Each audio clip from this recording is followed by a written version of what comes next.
আমি যে কলমটা দিয়ে কথাগুলো লিখেছি না, এই কলমের যে বলটা আছে, এই বলটা আবিষ্কার করেছে মুসলমানরা। এই কলমটা আবিষ্কার করেছে মুসলমানরা। এই যে কফিটা খাইতে খাইতে আমি এটা লিখছি, এই কফিটা আবিষ্কার করেছে মুসলমানরা। এই কাগজ, এই যে আপনার দফতর, চেয়ার, এই টেবিল, মানে আপনি যেগুলা দেখতেছেন সামনে, যা সামনে দেখতেছেন আপনি, সবই মুসলমানদের।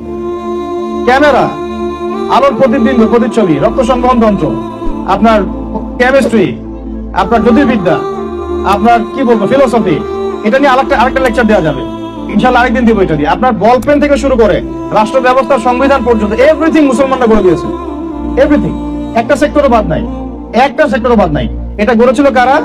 ওই যে 1200 বছর আগে, 4 খলিফার যুগে, উমাইয়াদের যুগে, আব্বাসীয়দের যুগে, তারা এগুলো গড়ে দিয়েছিল। পরে যখন অধঃপতনের সময় শুরু হয়েছে আমাদের লাস্ট 220 বছর, 300 বছরে, তখন পশ্চিমারা এগুলো আমাদের থেকে ধার করেছে, ধার করে নিয়ে ওর উপর দাঁড়ায় ওদের সভ্যতা নির্মাণ করেছে।